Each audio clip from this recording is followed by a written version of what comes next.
Hi Taurus! This is Jav. Welcome po sa ating channel. Gamitin ang reading na ito bilang gabay lamang.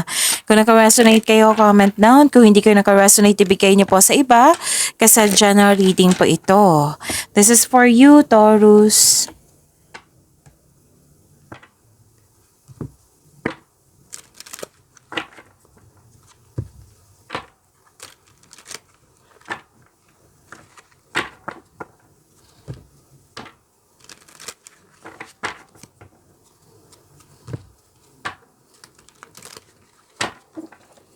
Para po ito sa iyo, Taurus.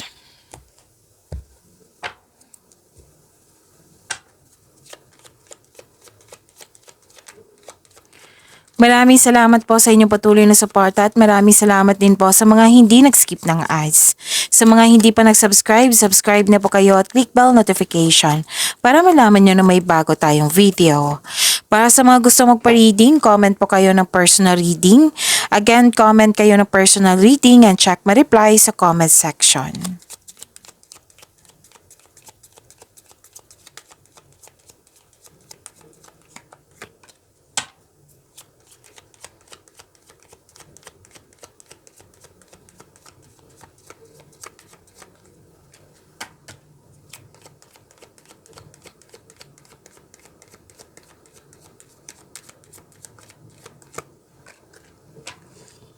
You have the power, authority, and protection, Taurus.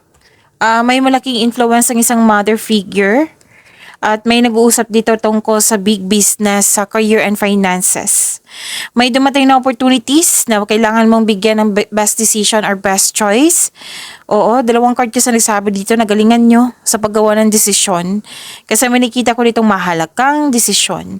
At may ganap dito sa passion mo. Mag-ingat lang po kasi parang may nag-provoke sa inyo para magalit kayo. Nagkaroon ng argument. So, ingat na lang.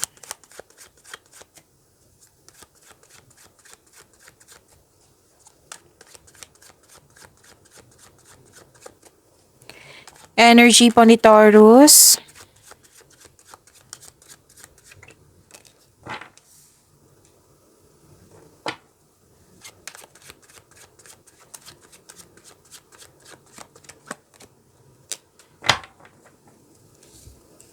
Paalala lang po lalo na sa mga bago dito, Taurus, na kung may napansin kayo na repeating message, meaning to say pinupush ng cards niyo yan.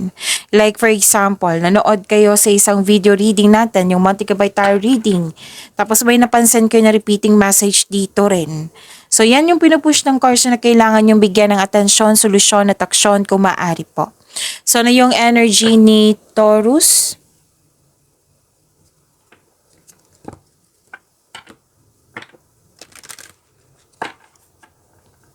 You're building stability, conserving resources, posibleng may regalo, alok, or pamanang parating.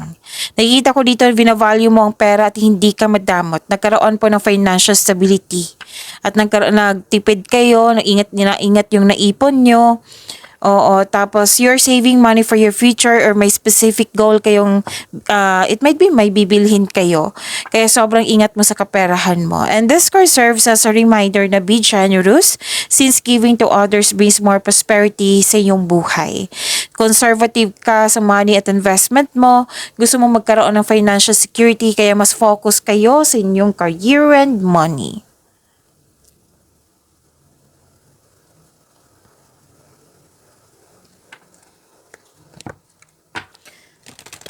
Bagong pasok sa relasyon, or ligawan pa ito, or di kaya partnership ito or collaboration, makipag-teammate, yan yung nakikita ko. At, okay, financial stability. Dalawang card na po nagsabi dito, nagkaroon ng financial stability.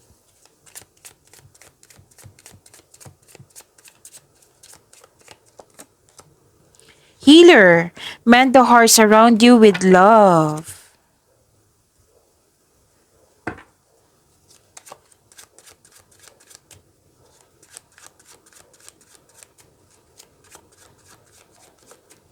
Career and money po ni Taurus.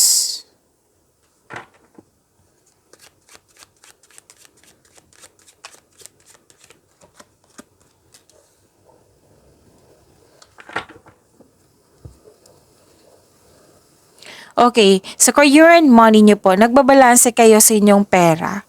Oo, nagbabalanse kayo dito sa pera. Pwede din, ang advice ng card nyo dito, tamang pag-manage ukol sa financial at budget para mas lumago pa ang inyong kaperahan. So, dalawang card na mismo nagsabi niyan ha, dito at dito rin. Different card yan, but the same message. Basta, sabi ng card dito, mas lalago yung ipon nyo. Oo. And pwede din nagdadalawang isip kayo na gumawa ng desisyon if you're going to travel, enough bang money mo. At balanse din sa what I meant, balanse sa time for giving time for yourself, sa partner mo, sa family mo, at sa career and money. Kasi nakita ko dito nag-overspend sa kaperahan or sa travel. Some of you.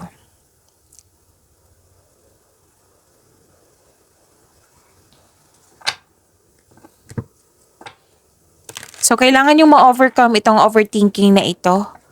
Oo, kasi may nakita ko ditong worried ka at stress sa career and money mo. So, kailangan yung stop nyo muna yung overthinking. Okay? So, yun.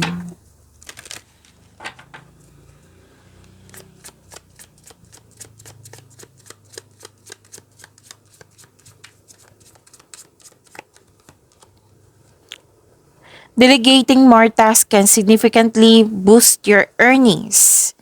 Think about roles like, okay, think of the greater good, not just yourself, to achieve a better outcome. Okay, so sobrang busy mo dito, Okay. Kasi sobra sa trabaho. May pera ka nga, pero kulang ka ng time for yourself at sa family mo. So, pag-isipan niya ng mabuti, okay?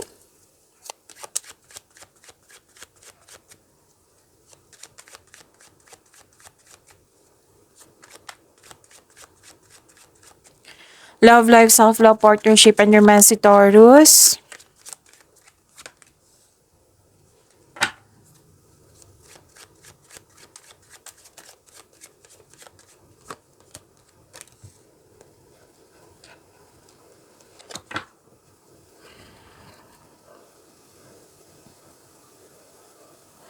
Okay.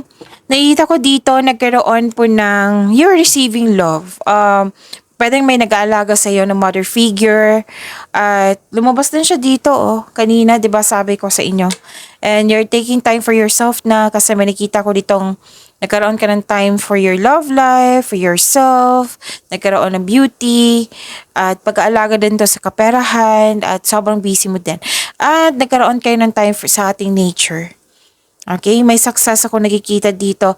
This cards means may pagbubungang na mabuti na parating. Pwedeng bagay or pagbubuntis. So, pwede din may nanganak, buntis, or fertility ito.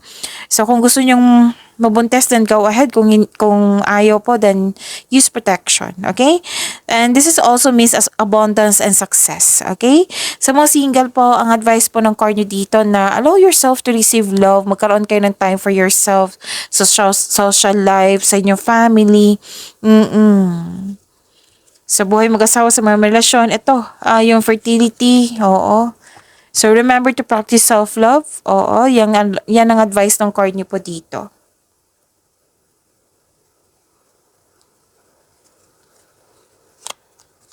Choices, future plan, ang ilan sa inyo kakapasok sa relasyon. So, this is a repeating message. And ang ilan sa inyo may plano mag-travel for a romantic trip. May ambisyon o idea ang gustong gawin. Mag-ingat lang po sa pagiging mainipin. Freedom, there is nothing stopping you. The path is clear if you want it to be. Pag-imanin niyo po yung blessings sa binigay sa inyo, Taurus. See you tomorrow. Maraming salamat po.